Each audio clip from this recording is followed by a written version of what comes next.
देश की आर्थिक राजधानी मुंबई से शेयर बाजार की हर खबर लाइव CNBC आवाज न्यूज सेंटर से।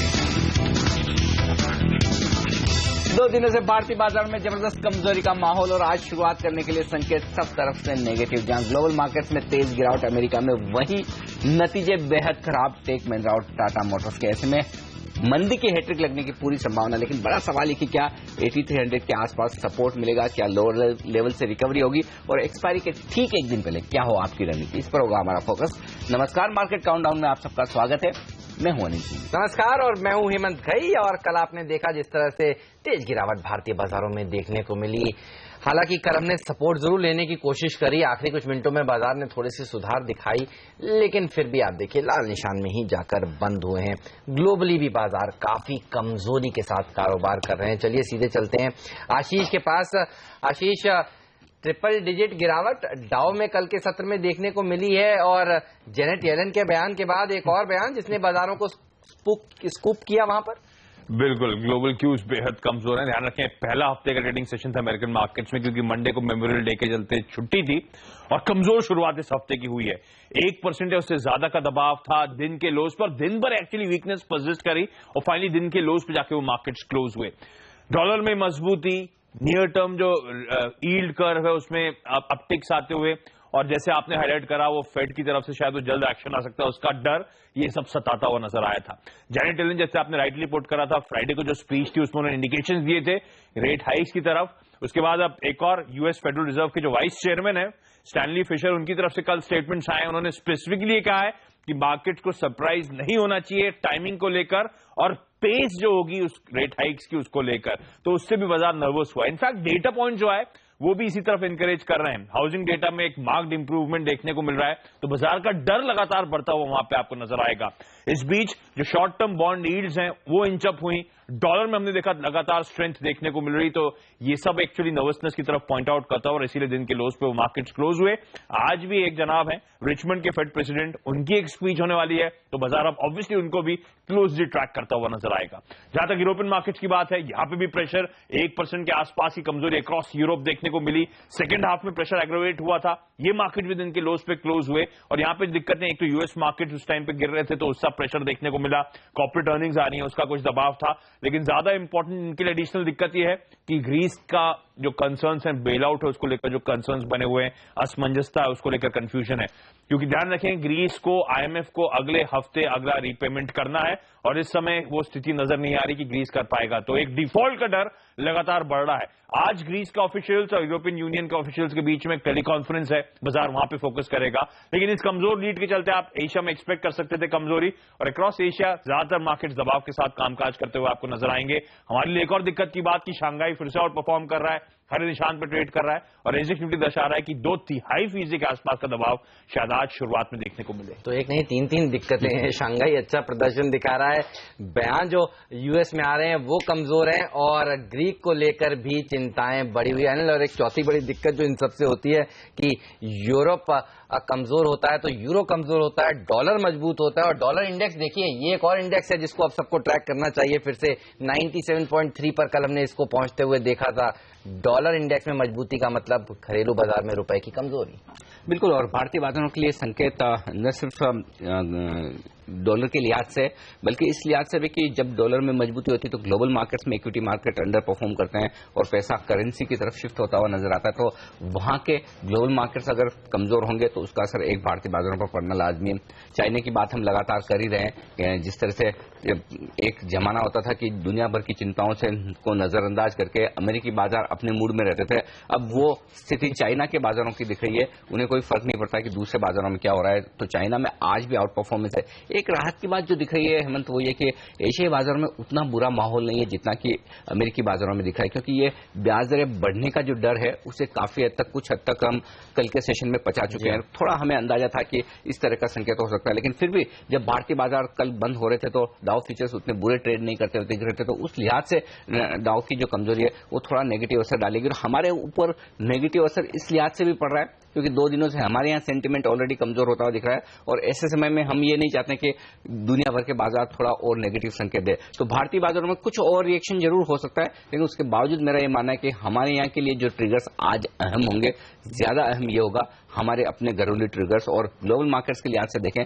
तो फिर रुपए की कमजोरी अगर 64 के नीचे जाकर रुपया ट्रेड करता हुआ दिखता है तो सेंटीमेंट के लिहाज से वो माहौल और खराब करेगा। बिल्कुल, तो ग्लोबल सेटअप कमजोर है, करेंसी में आज लगता है कि 64 का स्तर टूटेगा। कल हमने इंट्राडे में उस स्तर को छूते हुए हालांकि देखा था, और अर्निंग सीजन भी कमजोरी के साथ ही ट्रेड कर रहा है। टाटा मोटर्स का एडीआर अमेरिका में 8% टूटा था। एक ही राहत की फिगर दिख रहा है, वो है एफआईआई का फिगर, 115 करोड़ रुपए की खरीदारी। सही देखिए खरीदारी, और डीआईआई ने वापस 124 करोड़ रुपए। वो सरप्राइज है हेमंत, पिछले 2 दिनों से बाजार खराब हो रहे हैं लेकिन डेटा खराब नहीं है, डेटा पॉजिटिव है, दोनों ही दिन के डेटा पॉजिटिव साइड पर। और कल के सेशन में तो इनफैक्ट डेटा और बेहतर है, और हो सकता है आखिरी आधे घंटे में जो रिकवरी दिखी उसकी क्रेडिट इन डेटा को देनी चाहिए, क्योंकि 100 करोड़ से ज्यादा की खरीदारी डोमेस्टिक फंड्स और एफआईआई ने दोनों ही जगह की है कैश मार्केट में। लेकिन वायदा कारोबार के आंकड़े भी बेहद पॉजिटिव, इसमें कोई डाउट नहीं। 200 करोड़ से ज्यादा के इंडेक्स फ्यूचर्स एफआईआई ने खरीदे, स्टॉक फ्यूचर्स 200 करोड़ के खरीदे, यानी कि चारों ही आंकड़े आपके लिए पॉजिटिव है। अगर ऑप्शंस में थोड़ी बहुत बिकवाली हुई भी है तो वो पुट ऑप्शंस में जो एफआईआई ने अपनी थोड़ी सी जो हेजिंग की पोजीशन थी वो कम की है, तो आंकड़ों में कहीं कोई दिक्कत नहीं है। इसका मतलब साफ है कि जो बिकवाली का दबाव बनता हुआ दिख रहा है वो एक्सपायरी के हफ्ते में ट्रेडर्स की तरफ से आता हुआ दिख रहा है। और मेरे ख्याल से पूरे महीने में ये 3 या 4 दिन ही ऐसे होते हैं जहां ट्रेडर्स शायद ज्यादा हावी होते हैं बाजार के डायरेक्शन के लिहाज से बड़े इन्वेस्टर्स पर, क्योंकि ट्रेडिंग पोजीशंस बाजार का डायरेक्शन डिसाइड करती है। और उस लिहाज से जो आप कल और परसों 2 दिन करेक्शन देखे हैं, उस करेक्शन के पीछे ट्रेडर्स की लॉन्ग पोजीशन खत्म होना ज्यादा है बजाय बड़े इन्वेस्टर्स की, और एक्सपायरी के हफ्ते में ये पोजीशन ज्यादा मायने रखती। तो मानकर चलें जब तक ये डेटा दिख रहे हैं बहुत ज्यादा चिंता की बात नहीं है, लेकिन क्या इसके दम पर बाजार की गिरावट रुक सकती है या रिकवरी आ सकती है, ये शायद आपको अगली एक्सपायरी के बाद अगली सीरीज में देखने को मिले। लेकिन इस सीरीज में ट्रेडर्स एक्सपायरी के हफ्ते में हावी होते हुए दिख रहे हैं, और उनकी तरफ से डेफिनेटली चाहे डेटा पॉजिटिव हो लेकिन सपोर्ट आता नहीं दिख रहा। बिल्कुल सपोर्ट आता नहीं दिख रहा। 8300 का सपोर्ट है। एफएनओ के डेटा क्या आपको संकेत दे रहे हैं, आज होल्ड हो पाएगा या टूट जाएगा? वैसे देखा जाए तो हेमंत रेंज नीचे की तरफ शिफ्ट हो चुकी है कल के सेशन के बाद में, क्योंकि जो हाईएस्ट ओपन इंटरेस्ट 8300 पर बना हुआ था वो शिफ्ट होकर अब 8200 पर गया, वहां पर 47 लाख शेयरों का ओपन इंटरेस्ट है। इसका मतलब साफ है कि कल की गिरावट के बाद थोड़ी नीचे की रिस्क और खुलती हुई दिख रही है एक्सपायरी के लिए, और उस लिहाज से अब आप एक्सपायरी की रेंज लेना चाहें तो रेंज 8200 से लेकर 8400 के बीच में बनती हुई दिख रही है। लेकिन कल के सेशन में कुछ पॉजिटिव्स कुछ नेगेटिव्स हैं। पॉजिटिव्स की अगर पहले बात करें तो पीसीआर पुट कॉल रेशियो 0.99 पर आया है, और अब ये थोड़ा सा ओवरबॉट से बैलेंस होने के संकेत दे रहा है। ये एक अच्छा संकेत है कि आप 1.13 के पुट कॉल रेशियो से 0.99 पर आ गए, यानी कि जो तेजी करने की पोजीशंस हैं, तेजी करने वाले ट्रेडर्स की पोजीशन है वो ऑलरेडी कल के सेशन में और कम हो चुकी है, एक अच्छा संकेत है। दूसरा पॉजिटिव संकेत है कि कल गिरावट भले हुई है लेकिन आप बैंक निफ्टी को देखिए, बैंक निफ्टी फ्लैट बंद होता हुआ दिखा है, और वहां पर 1 लाख शेयर ओपन इंटरेस्ट में ऐड भी हुए हैं, यानी कि वहां शॉर्ट्स बनती हुई नहीं दिखी है। और अगर बाजार को संभलना है या और नहीं गिरना है तो फिर बैंक निफ्टी की मजबूती ज्यादा जरूरी है, और उस लिहाज से थोड़ा सा बेहतर संकेत बैंक निफ्टी से आता हुआ दिखा है। लेकिन नेगेटिव्स क्या है? नेगेटिव जैसा एक तो जो हम बात करें कि ट्रेडिंग रेंज नीचे की तरफ शिफ्ट होती हुई दिख रही है, तो अब बड़ा सपोर्ट आपको जो बाजार में मिलेगा एक्सपायरी तक के लिए वो 8200 पर मिलेगा, नहीं कि 8300 पर, बड़े सपोर्ट की जो हम बात करें। दूसरी बात, कल के सेशन में 8350 और 8400 इन 2 लेवल पर जबरदस्त कॉल राइटिंग हुई है, और दोनों लेवल पर मिलाकर इस 50 पॉइंट की रेंज में 17 लाख शेयर नए जुड़े हैं कॉल्स में। इसका मतलब यह है कि अब एक्सपायरी के पहले आपको 8350 8400 के पार जाने में मुश्किल आती हुई दिखेगी, ये वायदा कारोबार के आंकड़े कह रहे हैं। ओवरऑल एग्रेसिव कॉल राइटिंग होती हुई दिखी है। कल कॉल्स में देखिए 36 लाख शेयर नए जुड़े हैं, इसका मतलब साफ है कि ट्रेडर्स मंदी की पोजीशन अब एग्रेसिवली बना रहे हैं। पिछले 2 दिनों में हो यह रहा था कि सिर्फ तेजी की पोजीशन कम होती हुई दिख रही थी, लेकिन कल के सेशन में काफी मंदी की पोजीशन भी बनती हुई दिखी। और अब इंटरेस्टिंग बात यह है कि जब मंदी की पोजीशन बनी है, एक गैप डाउन ओपनिंग दिख रही है, ग्लोबल मार्केट्स आपको सपोर्ट कर रहे हैं, नतीजे सपोर्ट कर रहे हैं, तो फिर ऐसे में मंदी करने वाले ट्रेडर्स आज हावी होने की पूरी कोशिश करेंगे और वो बाजार को और नीचे खींचने की कोशिश करेंगे। अब इसमें हो एक ही बात सकती है जिस पर ध्यान रखनी चाहिए वायदा कारोबार के ट्रेडर्स को, वो ये कि आज तीसरा दिन होगा और आज इन सारे संकेतों के बीच में सब लोग मंदी की बात करना शुरू करेंगे। तो लोअर लेवल पर जब गैप डाउन ओपनिंग हो वहां पर शॉर्ट्स बनानी है, शॉर्ट कवरिंग करनी है, या फिर उछाल का इंतजार करना है, ये की पॉइंट होगा। तो ओवरऑल इसमें कोई बड़ी बात नहीं कि आप 50-75 पॉइंट नीचे शुरुआत करें, लेकिन उस शुरुआत के बाद वहां से बाजार सपोर्ट लेने की कोशिश भी कर सकता है, इंट्राडे में आपको एक उछाल भी दिखा सकता है। तो वायदा कारोबार में ओवर पेसिमिस्टिक होना शायद थोड़ा सा नेगेटिव हो सकता है, लेकिन आंकड़े साफ तौर पर ये बता रहे हैं कि थोड़े ट्रेडर्स जो हल्के हुए वो बाजार की सेहत के लिए अच्छा है। तो आप कह रहे हैं कि वॉलेटिलिटी थोड़ी आज शायद बढ़ती हुई नजर आ सकती है। और कल भी हमने देखा था, अगर आप विक्स इंडेक्स को अभी देखें तो कल हमने देखा था करीब 16% का उछाल वहां देखने को मिला था इंट्राडे में। आप देखिए विक्स इंडेक्स जिस तरह से प्रदर्शन दिखा रहा, तो वॉलेटिलिटी फिर आज बढ़ सकती है, इस पर आपकी नजर जरूर होनी चाहिए। आज भी हमारे साथ इस शो में बाजार के जाने माने दिग्गज और खास मेहमान जुड़ेंगे। मोदी सरकार के 1 साल पूरे होने के मौके पर वित्त मंत्री अरुण जेटली का एक्सक्लूसिव इंटरव्यू जो उन्होंने सीएनबीसी आवाज को दिया है वो दिखाएंगे आपको 8:30 पर। टाटा मोटर्स के खराब नतीजों के बाद जिस तरह से एडीआर में 8% की गिरावट देखने को मिली है, क्या हो अब आपकी रणनीति, ये समझाएंगे आपको 8:40 पर। हमारे साथ मॉर्निंग स्टार इन्वेस्टमेंट एडवाइजर्स के पीयूष जैन जुड़ेंगे। 9:40 पर हमारे साथ होंगे बाजार के जाने माने दिग्गज एक्सपर्ट, जी हां, बीएसई के सदस्य रमेश दमानी। उनसे समझेंगे कि मौजूदा गिरावट में आपको क्या करना चाहिए, क्या गिरावट खरीदारी का एक बेहतरीन मौका, ये सब इस खास शो। इसके अलावा मोदी सरकार के पहले साल के कामकाज पर हम बात करेंगे दिग्गज ऑटो एंसिलरी कंपनी सोनाको के सुरेंद्र कपूर से 9:35 पर। और बाजार में एफआईएस कब से जोर शोर से खरीदारी की शुरुआत करेंगे, जानेंगे हम कोटक इंस्टीट्यूशनल इक्विटीज के संजीव प्रसाद से। चलिए, तो आज का बाजार काफी अहम है। ये बताइए, गैप डाउन ओपनिंग तो होगी, लेकिन सब इस पर ज्यादा सबकी नजरें टिकी रहेंगी टाटा मोटर और टेक महिंद्रा किस तरह का परफॉर्मेंस दिखा सकता है, क्योंकि बाजार खुलने के साथ ही एक्सपेक्टेशंस यही लगाई जा रही हैं कि 5% तक की गिरावट तो मान ली जाए इन दोनों। नहीं, उससे कहीं ज्यादा, हाँ, कम से कम 5%। हाँ, मेरे ख्याल से 8 से 10% तक की गिरावट अगर दोनों स्टॉक में हो, और खासतौर से टेक महिंद्रा में, तो मुझे आश्चर्य नहीं होगा। मैं डबल डिजिट गिरावट की उम्मीद कर रहा हूँ। 8-10% शायद टेक महिंद्रा आपको कमजोर होता हुआ दिखे, 7-8% अगर टाटा मोटर्स गिरे तो बड़ी बात नहीं है। लेकिन दिक्कत की बात है कि क्या उन लेवल से वहां पर खरीदारी आ पाएगी, वो सबसे बड़ी बात है। और वो संकेत कम से कम फिलहाल नजर नहीं आ रहे कि कोई एग्रेसिव बाइंग इन लोअर लेवल्स पर, या यूं कहें कि बड़े एफआईज आकर खरीदारी करे, क्योंकि जिस तरह का आउटलुक दोनों ही कंपनियों ने दिया है वो बड़ी दिक्कत की बात है। तो आज मेरा ये मानना है, भले आप डाउ में 200 पॉइंट की कमजोरी देखें, लेकिन उसके बावजूद आपके घरेलू ट्रिगर बाजार पर ज्यादा हावी होते दिखेंगे, जिनमें नतीजों की हमने बात की। दूसरा ट्रिगर होगा रुपए की कमजोरी का। 64 के नीचे फिसलने के बाद रुपए में सेंटिमेंटली एक नेगेटिव और माहौल बनता हुआ दिखेगा।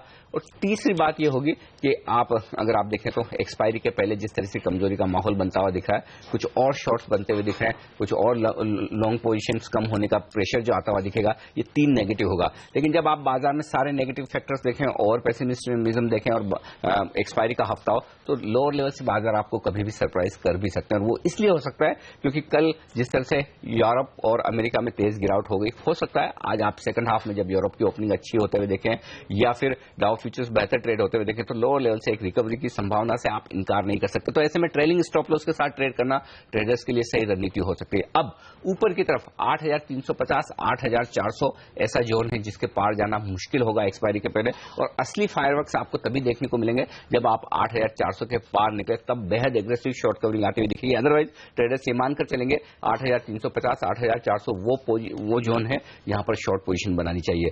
लोअर साइड की रिस्क कितनी है, वैसे देखा जाए तो एक्सपायरी तक के लिए स्ट्रॉन्ग सपोर्ट के तौर पर 8,200 आता दिख रहा है, लेकिन लगता है उससे पहले 8,275, 8,300 के आसपास बाजार शुरुआत करके वहां पर थोड़ा वक्त बिताने की कोशिश करेंगे, और फिर वहां से देखना होगा कि कल के डेटा के दम पर एफआईएस की खरीदारी आती है या फिर कुछ और इन बड़े स्टॉक्स में सेलिंग प्रेशर बढ़ता है जिससे कि बाजार नीचे की तरफ जाता हुआ दिखे। 8,200 के पास अगर आता हुआ दिखे आज या कल में, तो वहां पर शॉर्ट पोजीशन कवर करने का मौका ट्रेडर्स के लिए बन सकता है। तो ओवरऑल वोलेटाइल ट्रेड हो सकते हैं, क्योंकि नतीजों की बात हमने की, लेकिन बैंक निफ्टी यहां पर नजर रखना बेहद जरूरी है। अगर बैंक निफ्टी कल की तरह आउट परफॉर्म करने की कोशिश करे और न गिरे, तो आप ये मानकर चलें कि 8,275, 8,300 के लेवल को बाजार होल्ड कर लेगा। लेकिन बैंक निफ्टी में अगर कमजोरी की शुरुआत हो जाए तो फिर नीचे की रिस्क बाजार के लिए काफी खुलती हुई दिखेगी। पुट कॉल रेशियो और एफआईएस के डेटा ये 2 पॉजिटिव है, अदरवाइज बाकी सारे आंकड़े आपके लिए नेगेटिव ही है, तो सावधानी से ट्रेड करना ज्यादा सही है। बिल्कुल, और काफी सारी मिड कैप कंपनियों के नतीजे भी आ जाने वाले हैं। बाटा से भी निराशा की एक्सपेक्टेशंस की जा रही है, JSPL, Reliance infra, Tata communication, Tata chemicals, लंबी लिस्ट है उन स्टॉक्स की जहां पर नजर होनी चाहिए। लेकिन आपकी नजर उन कौन से 10 शेयरों पर होनी चाहिए, ये बताएंगे आपको एक छोटे से ब्रेक के बाद। आप बने रहिए सीएनबीसी आवाज के साथ।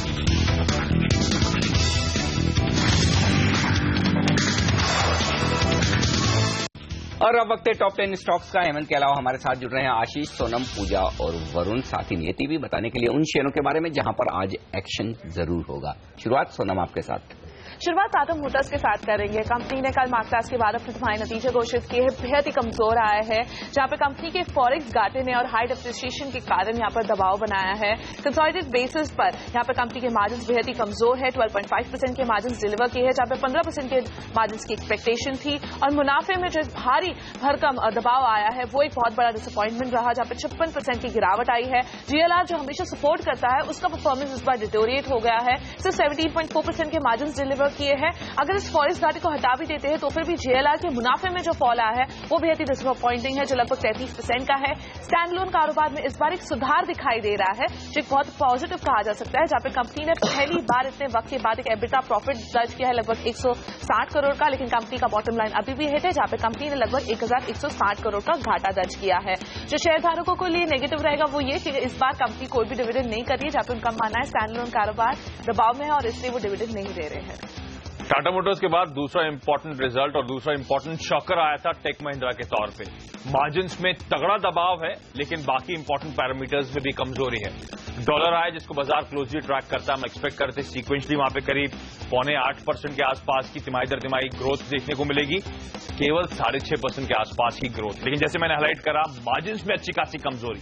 हम एक्सपेक्ट कर रहे थे कर्मचारियों का वेतन जो बढ़ेगा, एक्विजिशन जो कंपनी कर रही है, करेंसी का जो इंपैक्ट आएगा, उसके चलते मार्जिन्स में करीब 265 बेसिस पॉइंट्स की कमजोरी आएगी। कमजोरी लेकिन 530 बेसिस पॉइंट्स की आई है। इनफैक्ट FY14 यानी कि बीते वित्त वर्ष में Q2 Q3 में इस कंपनी के मार्जिन्स 20% पे होते थे।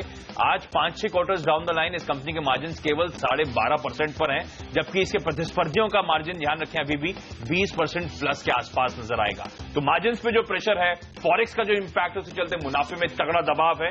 40-41% नीचे मुनाफा पहुंचता हुआ आपको नजर आएगा। उम्मीद थी 715 करोड़ रुपए की, मुनाफा 470 करोड़ रुपए के आसपास आया है।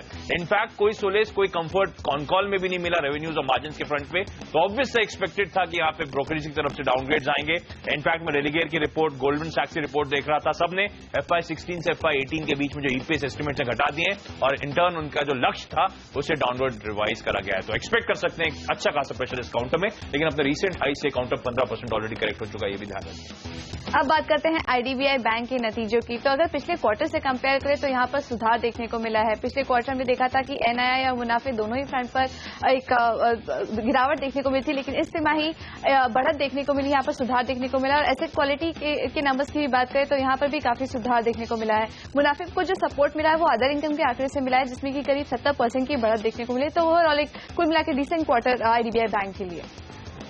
रिलायंस पावर का काउंटर फोकस में होना चाहिए, जिसने कल मार्केट के बाद अपने तिमाही नतीजे घोषित किए। ऑपरेशनली बेहद ही स्ट्रांग परफॉर्मेंस दिखाई दिया है। पिछले साल के कुछ नंबर्स को कंपनी ने रीस्टेट जरूर किया, इसलिए हमारा पोल सही नहीं बैठता है, लेकिन कंपनी के ऑपरेशनल परफॉर्मेंस बेहद ही मजबूत है, जहां पर कंपनी ने 42.6% के मार्जिन डिलीवर किए हैं पिछले साल के 36.5% के मुकाबले। मुनाफे में 3% की बढ़ोतरी है, तो कंपनी के आय में 22% की बढ़ोतरी। वहीं ABG शिपयार्ड ने भी कल बाजार बंद होने के बाद अपने नतीजे घोषित किए और बेहद ही डिसअपॉइंटिंग नंबर्स कंपनी के यहाँ नजर आ रहे हैं। 500 करोड़ के आय के मुकाबले इस तिमाही में कंपनी ने केवल 22 करोड़ की आय क्लॉक की है, जो कि काफी कम है। इसके अलावा एबिटा फ्रंट पे कंपनी ने करीब 250 करोड़ का एक लॉस क्लॉक किया है और बॉटम लाइन के फ्रंट पे तो कंपनी ने 375 करोड़ के आसपास का लॉस क्लॉक किया है, जो कि काफी भारी भरकम है। और सिर्फ यही तिमाही नहीं, तिमाही दर तिमाही कंपनी का जो मुनाफा और आय है वो लगातार घटते जा रहा है। अगर आप FY15 को FY14 से कंपेयर करें तो कंपनी का जो आय है वो 1600 करोड़ से घट के 400 करोड़ के आसपास रह गया है और पिछले साल भी कंपनी ने करीब 222 करोड़ के आसपास का लॉस क्लॉक किया था, जो अब बढ़ के 900 करोड़ के आसपास रह गया। तो कंपनी की जो हालत है वो बद से बदतर होते जा रही है। सिर्फ एक ही चीज में बढ़ोतरी देखने मिल रही है और वो है फाइनेंस कॉस्ट, जहां 80% की बढ़ोतरी देखने मिली है। 120 करोड़ से बढ़ के 220 करोड़ हो गया है। यहाँ कमजोर नंबर्स की लिस्ट काफी लंबी है। थर्मेक्स, जिन्होंने ये सोचा था कि भेल के अच्छे नंबर्स के बाद शायद थर्मेक्स एक पॉजिटिव सरप्राइज दे सकता है, बाजार बंद होने के बाद ये नंबर आया और यहाँ पर पॉजिटिव सरप्राइज दरअसल नहीं है। मुनाफे का फिगर आपको on the face of it जरूर दिखेगा 24% ऊपर का, इनकम का फिगर आपको 10% ऊपर दिखेगा, लेकिन डेविल जो है वो डिटेल्स में ही है। आप देखिए अदर इनकम का आंकड़ा जिस तरह से 79% बढ़ा है, उसके चलते ये मुनाफा बढ़ता हुआ दिख रहा है। ऑपरेशनली कमजोर नतीजे हैं, कोई इंप्रूवमेंट इस बार भी देखने को नहीं मिल रहा है। रिलायंस इंडस्ट्रीज की तरफ से एक बड़ा जो ऑर्डर मिला था उसको एग्जीक्यूट किया था, तो इसलिए थोड़े बहुत आंकड़े आपको ठीक दिख रहे हैं, लेकिन फुल ईयर जो गाइडेंस दिया था रेवेन्यू के फ्रंट पर इन्होंने 10% का उसको भी मिस किया है। तो कमजोरी के साथ आज ये शेयर भी खुल सकता है। वहीं गेल आज अपने नतीजे घोषित करेगा और सारे कमजोर नतीजे के बाद उम्मीद है कि आज गेल से एक बेहतर परफॉर्मेंस यहां आपको देखने मिल सकता है। जरूर ये बात है कि आय में आपको करीब 5 से 5.5% की गिरावट देखने मिलेगी, लेकिन वो इस कंपनी के पेट्रोकेमिकल डिवीजन की वजह से, क्योंकि ऑयल लिंक प्रोडक्ट्स की कीमतों में अच्छा खासा दबाव देखने मिला था और कहीं ना कहीं कंपनी का जो पेट्रोकेमिकल का डिवीजन है वहां कंपनी एक लॉस क्लॉक कर सकते हैं। इसके कारण कंपनी की जो ओवरऑल आय है उसमें आपको दबाव देखने मिल सकता है। लेकिन कंपनी के लिए एक राहत की बात यह है कि कंपनी को इस बार सब्सिडी शेयर नहीं करनी पड़ेगी, लेकिन कहीं ना कहीं इसका जो फायदा है वो कंपनी की जो एलपीजी यूनिट में रियलाइजेशन में दबाव है वहां से ऑफसेट होते हुए आपको नजर आएगा। लेकिन इसके बावजूद कंपनी का जो ऑपरेशनल परफॉर्मेंस है वो काफी बेहतर रह सकता है। हम अनुमान लगा रहे हैं कि मार्जिन में आपको करीब 1% के आसपास की बढ़त देखने मिलेगी, वही मुनाफे में भी करीब 10 से 10.5% के आसपास की बढ़त देखने मिल सकती है। यानी कि ऑपरेटिंग फ्रंट पे ये कंपनी के लिए काफी बेहतर क्वार्टर हो सकता है। ये बात जरूर है कि आय में आपको कुछ दबाव देखने मिल सकता है। गेल के अलावा आज बाटा भी अपने तिमाही नतीजे घोषित करेगी, जिसमें कि हमारा अनुमान है कि कमजोर नतीजे यहाँ पर देखने को मिल सकते हैं। पिछले साल से अगर कंपेयर करें तो एक सुधार देखने की उम्मीद है, लेकिन साल दर साल अगर बात करें तो म्यूटेड क्वार्टर होगा ये कंपनी के लिए, क्योंकि जहां तक रेवेन्यू की बात है तो वहां पर थोड़ा बहुत सपोर्ट जरूर मिलेगा, क्योंकि कंपनी ने कुछ प्राइस हाइक की है और रियलाइजेशन में भी सुधार देखने को मिला है, जिसकी वजह से रेवेन्यू में हमारा अनुमान है कि 9% की बढ़त होगी, लेकिन मुनाफे के आंकड़े कमजोर रहेंगे। इसके अलावा ऑपरेटिंग लेवरेज की बात करें तो वहां पर भी कंपनी के रेंट और एक्सपेंसेस काफी बढ़े हुए थे। इसके अलावा वॉल्यूम्स में भी थोड़ी धीमी ग्रोथ देखने को मिल सकती है। कंपनी के सेम स्टोर सेल्स को लेकर किस तरह के कमेंट्स आते हैं इस पर भी हमारी नजर रहेगी। सन फार्मा को खास अपने रडार पर रखेगा, जहां पे कंपनी की इजराइल बेस्ड सब्सिडरी टैरो ने अपने तिमाही नतीजे घोषित कर दिए हैं जो बेहतरीन दिखाई दे रहे हैं, जहां पे कंपनी की बिक्री में 30.5% की बढ़ोतरी दिखाई दे रही है। कंपनी के इनकम में लगभग 70% का जंप आया है, जहां पे मदद मिली है फॉरेक्स इनकम से, जो लगभग $32 मिलियन का है पिछले साल के सिर्फ $4 मिलियन के मुकाबले। तो एक फेवरेबल करेंसी फ्लक्चुएशन के कारण कंपनी को मदद मिली है और मार्जिन तो आउट परफॉर्मिंग दिखाई दे रहे हैं। 62.9% के मार्जिन कंपनी ने डिलीवर किए हैं पिछले साल के 54.3% के मुकाबले। तो टैरो नंबर्स के बेहतरीन नंबर्स का असर सन फार्मा के शेयर पर दिख सकता है। वहीं गेल और बाटा के अलावा काफी सारी और ऐसी इंपॉर्टेंट कंपनीज है जो आज अपने नतीजे घोषित करेगी और इस लिस्ट में सबसे पहले जिंदल स्टील एंड पावर है। इसके अलावा Bhushan steel, Reliance infrastructure, Tata chemicals, Tata communication, Godrej industries, NIT limited, TTK Prestige, ये तमाम ऐसी कंपनीज है जो आज अपनी नतीजे घोषित करेगी। तो इन सब काउंटर्स पे भी आपकी नजर होनी चाहिए। तो ये सारे स्टॉक्स है जहां पर आज दिखेगा जबरदस्त एक्शन और इसके लिए आपके लिए रणनीति भी हम तैयार करेंगे। लेकिन लेंगे एक छोटा सा ब्रेक और ब्रेक के बाद बताएंगे आपको टाटा मोटर्स, टेक महिंद्रा और भेल, इन 3 बड़े नतीजों पर ब्रोकरेज हाउसेस की क्या राय बन रही है इस ब्रेक के बाद।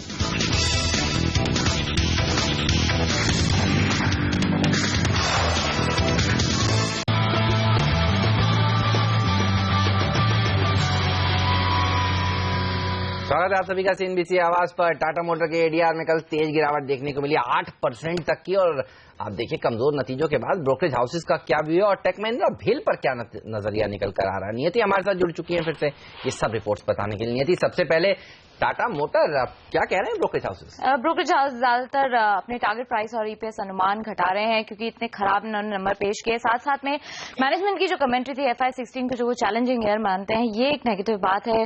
ज्यादातर ब्रोकरेजेस ने अपनी जो रेटिंग है वो अभी फिलहाल मेंटेन कर रहे हैं, जैसे कि बार्कलेज है ओवरवेट का कॉल दे रहे हैं, मगर टारगेट प्राइस 745 से घटा के 685 तक का कर दिया है। FY16-17 के एबिटा एस्टिमेट्स भी 13% और 10% घटा दिए हैं।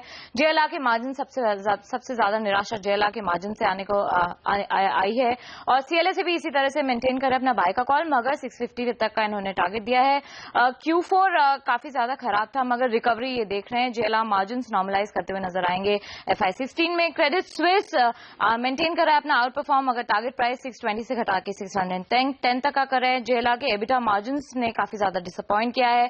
JLR के मार्जिन का एस्टिमेट्स भी 17% घटा रहे हैं और EPS अनुमान ओवरऑल, क्योंकि JLR के मार्जिन बहुत खराब आए हैं, 5% के आसपास इन्होंने घटा दिया है। ओके, तो ये राय टाटा मोटर्स पर। और भेल, कल बाजार के दौरान नतीजे जो आए स्टॉक में एक अच्छी रिकवरी भी दिखी, लेकिन क्या ब्रोकरेज हाउस वाकई में पॉजिटिव ले रहे हैं इन नतीजों को?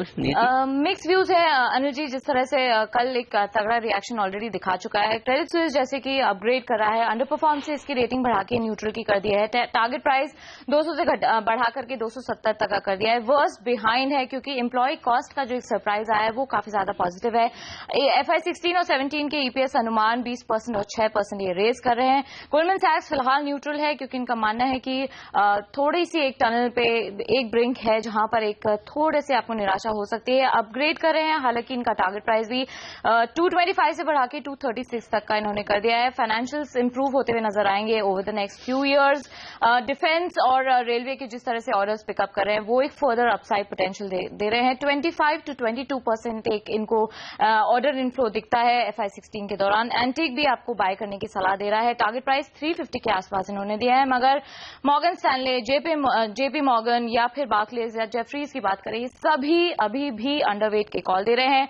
215 का टारगेट दिया है जेफरीज ने, 112 का लक्ष्य मॉर्गन स्टैनली भेल पे दे रहा है। और टेक महिंद्रा पर भी ब्रोकरेज हाउसेस काफी बेरिश हैं क्या? कल जो कमेंट्री थी नियति वो तो काफी कमजोरी भरी थी नतीजों के बाद। बिल्कुल, और तगड़े डाउनग्रेड दिए हैं। CLSA मेंटेन कर रहा है अपनी बिकवाली की सलाह। टारगेट प्राइस 4% के आसपास घटा रहे हैं, 550 तक के लक्ष्य दे रहे हैं। FY16-17 के EPS अनुमान भी 14% और 6% घटा दिए हैं। वर्स्ट ऑर्गेनिक रेवेन्यू ग्रोथ थी पिछली 14 तिमाहियों की और 5 क्वार्टर्स का थर्ड मार्जिन शॉक था। EPS अनुमान से EPS का जो आंकड़ा है वो 18% के आसपास घटा है। लिमिटेड नियर टर्म विजिबिलिटी इनको दिख रही है ऑर्गेनिक ग्रोथ में, मगर गोल्डमैन सैक्स हालांकि बिलो एक्सपेक्टेशन थी इनके Q4, मगर इनका मानना है कि long term growth drivers intact हैं। बाय करने की आपको सलाह दे रहे हैं क्योंकि 15% डिस्काउंट पे ये अपने पीयर्स के आसपास के मुकाबले अभी ट्रेड कर रहा है। टारगेट प्राइस हालांकि इन्होंने 725 से घटा के 670 तक का कर दिया और FY16 और 17 के EPS अनुमान भी 4 से 14% के आसपास घटा रहे हैं। तो दबाव में देखने को मिल सकते हैं ये सारे शेयर। आज शुक्रिया नीति आपका इस जानकारी के लिए। अनिल, एक ही शेयर जिस पर ब्रोकरेज हाउसेस बुलिश हैं वो डिश टीवी का स्टॉक है। CLSA ने 114 का लक्ष्य दिया है, क्रेडिट स्विस ने 117 का लक्ष्य दिया है और कल हमने देखा इस स्टॉक में शानदार रैली देखने को मिली थी। इन सभी शेयरों पर चर्चा करेंगे ब्रेक के बाद आपको ये भी बताएंगे कि कौन सी बड़ी चीजें हैं जिस पर आज आपकी नजर होनी चाहिए। हेडलाइंस भी लेकर आएंगे, आप देखते रहिए CNBC आवाज।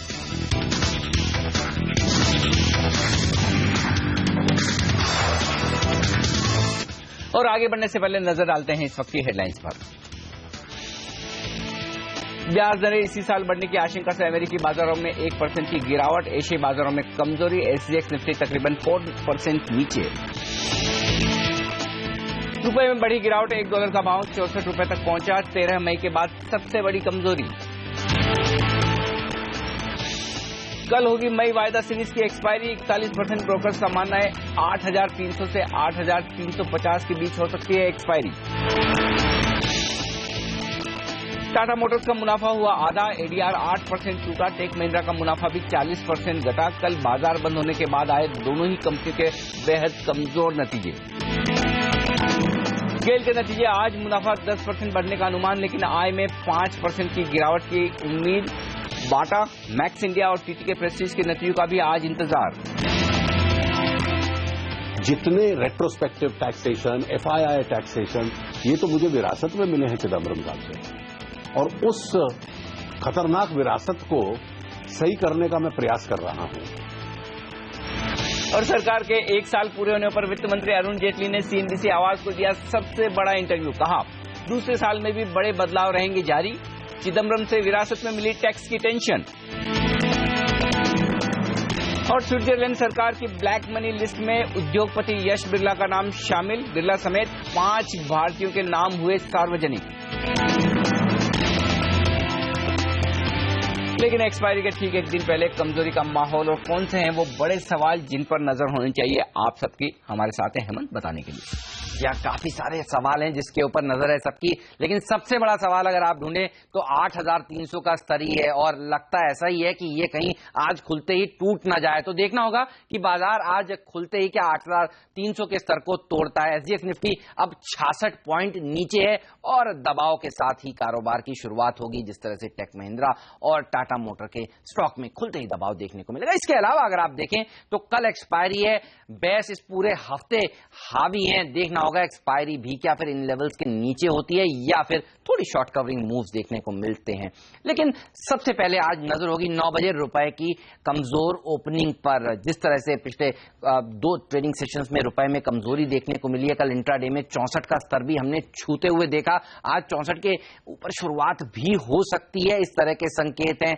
और यूरोप को लेकर, यूरो को लेकर जिस तरह से चिंताएं बन रही हैं, यूरो में कमजोरी, डॉलर में मजबूती, डॉलर इंडेक्स ऊपर और मंथ एंड डॉलर डिमांड, ये तमाम फैक्टर्स हैं जो रुपए पर कमजोरी डालने का काम आज कर सकते हैं। तो इसकी ओपनिंग पर सबसे पहले नजर होगी और इक्विटी मार्केट से पहले ये ओपन होगा। इक्विटी मार्केट की खराब प्रदर्शन के चलते भी यहां पर प्रेशर बना हुआ है। टाटा मोटर और टेक महिंद्रा ये वो 2 स्टॉक हैं जिनमें ज्यादातर कंसेंसस यही है कि 5% से ज्यादा की गिरावट देखने को आज के सत्र में जरूर मिलेगी। जिस तरह से एडीआर में हमने देखा टाटा मोटर के 8% की गिरावट देखने को मिली है। तो इन दोनों शेयरों पर नजर होगी और नजर होगी आज यूरोप की ओपनिंग पर ये किस तरह से खुलते हैं, क्योंकि ग्रीक का संकट अभी भी बरकरार है और इनकी ओपनिंग से शायद आज सेकेंड हाफ बाजार में किस तरह से परफॉर्म करता है वो एक बड़ा ट्रिगर या फिर क्यों हो सकता है। बिल्कुल, तो ये सारे सवाल हैं जिनके जवाब देने के लिए हमारे एक्सपर्ट्स का एक दमदार पैनल है। हमारे साथ राजेश सातपुते, अविनाश गोरक्षकर और आदित्य अग्रवाल हमारे साथ जुड़ चुके हैं। आदित्य, शुरुआत आपके साथ की जाए, बताएं एक्सपायरी के ठीक एक दिन पहले कमजोर ओपनिंग की आशंका है, कहां सपोर्ट ले सकता है निफ्टी और क्या रणनीति होनी चाहिए इस बाजार में निफ्टी पर? मॉर्निंग अनिल जी। अगर हम निफ्टी का थोड़ा सा लंबा व्यू देखें तो हमको लगता है कि निफ्टी अभी भी बेरिश ट्रेंड में है। ये जो हमने एक बाउंस देखा था 8,000 से लेकर 8,500 का, केवल एक पुल बैक रैली थी। लेकिन अगर वीकली चार्ट्स पे देखें तो निफ्टी ने अपने रेजिस्टेंस के पास आके ही, जो कि 8,450 8,500 की रेंज में था, वहीं से वापस हमने एक प्रॉफिट बुकिंग आते हुए देखी है। अगर आज के हम इंटरनेशनल संकेत देखें तो बिल्कुल डेफिनेटली निफ्टी एक गैप के साथ खुलेगा। 8,300 पे निफ्टी पे काफी स्ट्रॉन्ग सपोर्ट है, वहां पे हमने काफी एग्रेसिव पुट राइटिंग देखा है। लेकिन अगर निफ्टी 8,300 के नीचे खुलता है और 8,300 के नीचे ही ट्रेड करता है थोड़े टाइम, तो हमको लगता है कि वहां से वापस हम एक फ्रेश सेलिंग प्रेशर देखेंगे जो कि निफ्टी को 8,250 से लेकर 8,220 तक लेके आ सकता है। सो ओवरऑल हमारा व्यू अभी भी नेगेटिव है। हमको लगता है कि मार्केट में कोई पुल बैक आता है तो वापस एक बेच के ही काम करना चाहिए। काफी सारे लार्ज कैप स्टॉक्स देखें, बैंकिंग सेक्टर में पीएसयू बैंक्स देखें या फिर आईसीआईसीआई बैंक देखें, तो सभी में थोड़ा सा एक नेगेटिव पैटर्न है। तो हमको लगता है कि मार्केट में थोड़ा सा एक प्रेशर रहेगा और कोई भी एक शॉर्ट कवरिंग रैली भी आती है तो उसमें एक शॉर्ट पोजिशन लगा ही काम करना चाहिए। ओके, तो ये राय आती हुई यहाँ पर निफ्टी पर, लेकिन चार्ट पर क्या सिचुएशन है राजेश? क्या कमजोरी और बढ़ने की आशंका है और क्या 8,200 या उसके नीचे तक जाने के लिए? अनिल जी, देखिए 2-3 पॉइंट्स है, वो मैं पहला थोड़ा डिस्कस करना चाहूंगा। निफ्टी में टेक्निकली हुआ क्या है, 8840 से लेके हमने 8,000 तक एक फॉल देखा था, उसका ये 50% रिट्रेसमेंट अगर आता है तो वो रफली आता है 8450 के आसपास। 8456 का 200 डेज वेटेड मूविंग एवरेज का लेवल आता है, अगेन दैट इज 8450।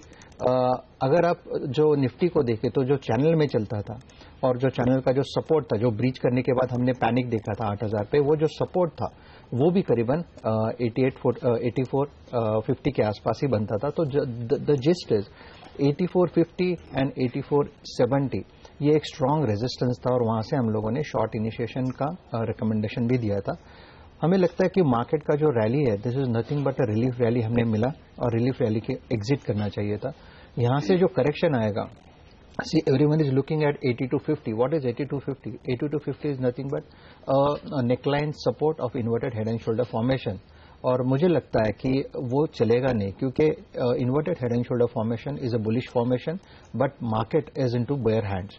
तो बुलिश फॉर्मेशन बेयर हैंड में नहीं चलता। तो मुझे लगता है कि मार्केट में बुल ट्रैप होगा और बाजार और जोर से नीचे आएगा।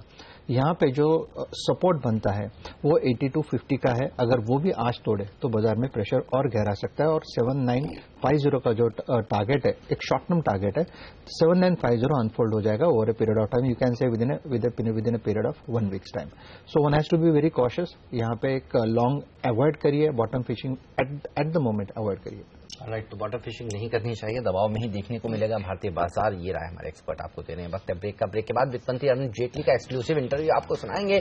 साथ ही ये भी आपको बताएंगे कि खराब नतीजों के बाद टाटा मोटर के शेयर में आज आपको क्या रणनीति बनानी चाहिए। मॉर्निंग स्टार के पीयूष जैन हमारे साथ जुड़ेंगे। आप बने रहिए सीएनबीसी आवाज के साथ।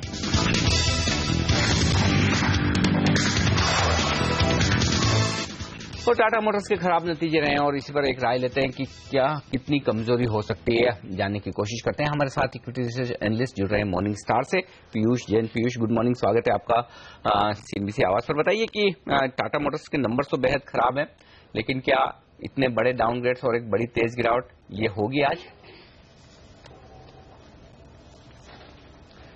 गुड मॉर्निंग अनिल जी।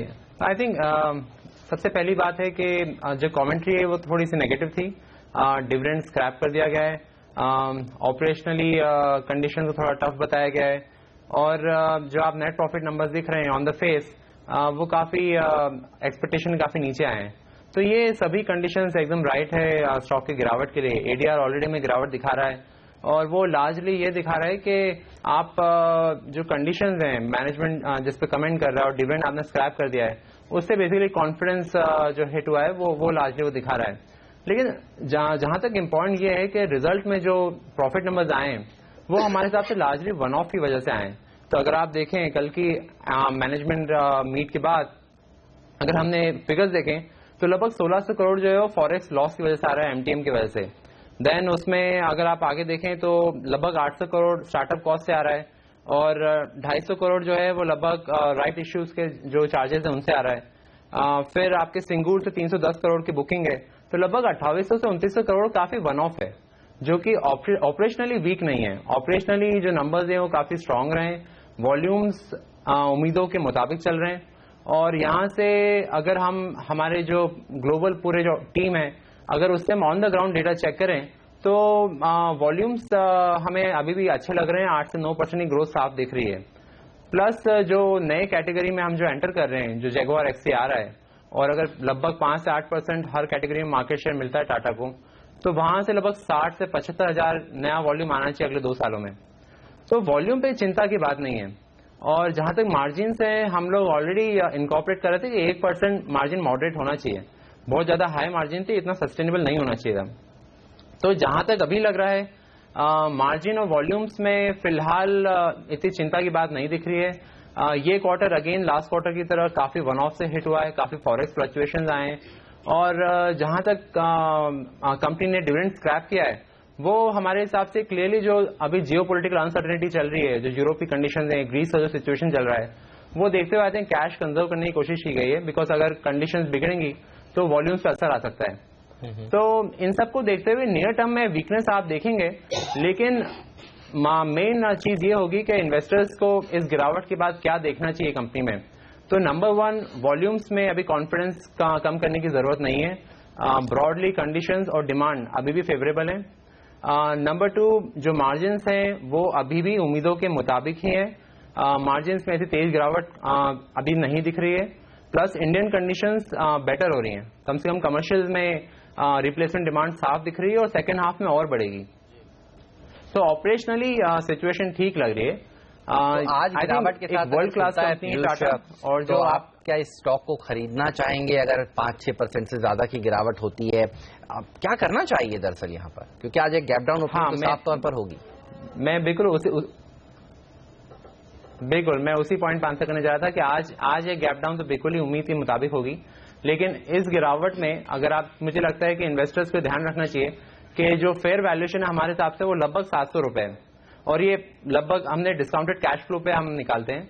तो इसलिए इन्वेस्टर्स को लॉन्ग टर्म के हिसाब से स्टॉक को बिल्कुल देखना चाहिए इन्वेस्टमेंट के हिसाब से, आई थिंक, और अग्रेसिवली बेसिकली पोजीशंस बिल्ड करने के बारे में सोचना चाहिए।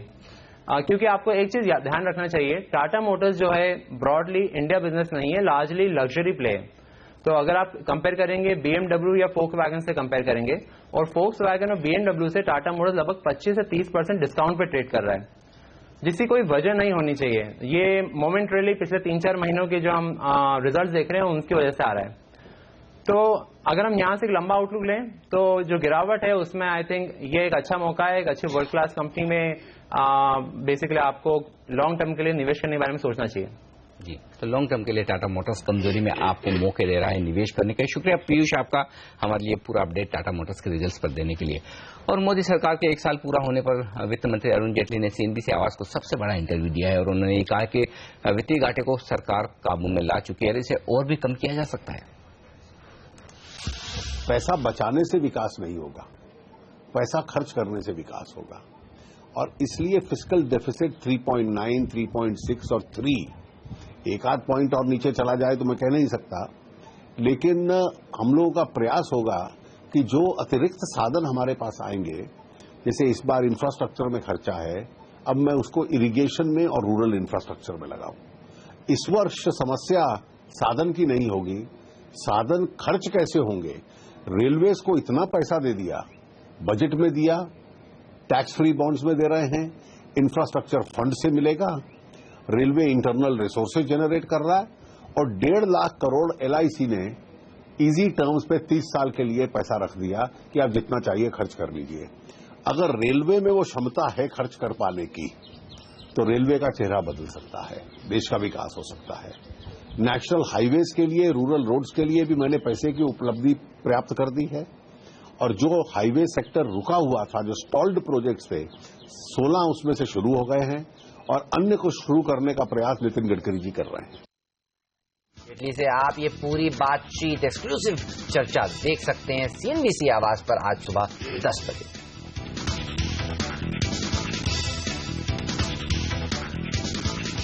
हमारे साथ हमारे खास मेहमान आदित्य, राजेश और अविनाश जुड़े हुए हैं। टेक महिंद्रा पर आपसे एक राय लेना चाहूंगा। अविनाश, जिस तरह से कमजोर नतीजे आए हैं, यहाँ पर कमेंट्री भी काफी वीक है, आप क्या एक्सपेक्ट कर रहे हैं, कितना गैप डाउन ओपनिंग यहाँ पर स्टॉक में देखने को मिल सकती है और आगे की राह क्या है? गिरावट में मिले आज फिर से, तो लंबी अवधि के लिए क्या खरीदारी करनी चाहिए यहाँ पर भी? आई थिंक बिल्कुल यस्टरडे नंबर्स जो आए हैं वो क्लियरली काफी बड़ा नेगेटिव सरप्राइज है और क्लियरली मैनेजमेंट की कमेंट्री भी वीक है। इनफैक्ट मैं समझता हूं कि आज तो डेफिनेटली गैप डाउन ओपनिंग आपको टेक महिंद्रा के स्टॉक में देखने को मिलेगा, लेकिन आने वाला क्वार्टर भी काफी चैलेंजिंग रहेगा। जो LCC का मर्जर हो गया है वो clearly in line with expectations है, बट जिस प्रकार की मार्जिन्स भी की कटौती हुई है, मुझे लग रहा है शायद आने वाला एक क्वार्टर क्रॉस करेंसी और क्लियरली डिमांड आउटलुक के पॉइंट ऑफ व्यू से अभी भी वीक रहेगा। तो I think Hemant, it is better to wait and watch rather than buying in the decline. हो सकता है कि आने वाला क्वार्टर भी मेरे ख्याल से काफी दबाव में रहे। ओके, काफी दबाव में रहेगा, लेकिन कितना कमजोर हो सकता है टेक महिंद्रा का स्टॉक? चार्ट पर बड़ी गैप डाउन ओपनिंग के आसार है, तो थोड़े लंबे चार्ट देखिएगा। अनिल जी, देखिए, मुझे लगता है कि अगर आज गैप डाउन होता है तो 610 ये एक प्राइम सपोर्ट रहेगा। अगर ये लेवल तोड़ दे तो you can see Tech Mahindra will continue its down leg, और वो लेग एटलीस्ट यहाँ से 8 to 10% का हो सकता है। तो 610 should be on our radar. अगर ये लेवल टूटता है तो डेफिनेटली मुझे लगता है कि यहाँ से और ज्यादा गिरावट आएगी।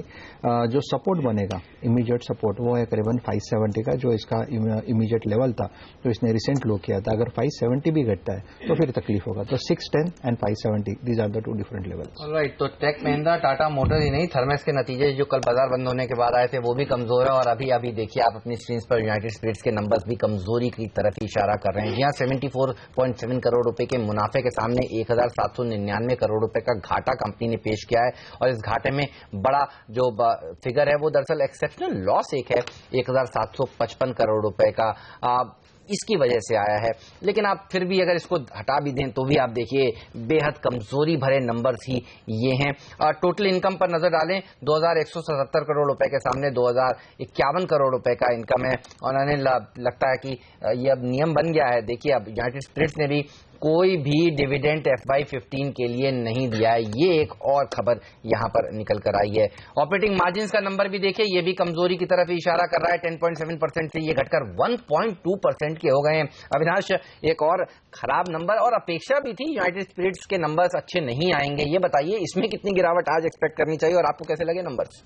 आई थिंक डेफिनेटली जो एक्सेप्शनल राइट ऑफ है हेमंत, वो आई थिंक इन लाइन है। आई थिंक क्लियरली आज आपको स्टॉक में काफी भारी गिरावट देखने को मिलेगी, लेकिन अगर हम लॉन्ग टर्म पिक्चर देखें तो मेरे ख्याल से ये एक्सेप्शनल वन टाइम लॉस है जो अगले क्वार्टर नहीं आएगा। और आई थिंक अगर हम पूरी इंडियन मार्केट को देखें तो क्लियरली जिस प्रकार का मार्केट शेयर यूनाइटेड स्पिरिट्स का है और आगे जिस प्रकार के प्रोडक्ट्स डियाजो इंडिया में लॉन्च करना चाहता है, तो मेरे ख्याल से longer term prospects definitely positive रहेंगे, लेकिन शॉर्ट टर्म में हो सकता है आने वाले क्वार्टर के लिए भी थोड़ा सा मार्जिन दबाव में रहे। तो आई थिंक जो लॉन्ग टर्म पिक्चर है वो अभी भी इंटैक्ट है, लेकिन शॉर्ट टर्म में वोलेटिलिटी के पॉइंट ऑफ व्यू से अभी भी नेगेटिव बायस रहेगा। ओके, तो ये राय आती हुई यहाँ पर इन सारे स्टॉक्स पर। लेंगे एक छोटा सा ब्रेक, और ब्रेक के बाद लौटेंगे तो लेकर आएंगे आपके लिए प्री ओपनिंग सेशन, बताएंगे आपको कैसी होगी भारतीय बाजारों की शुरुआत। पहला सौदा इस छोटे से ब्रेक के बाद।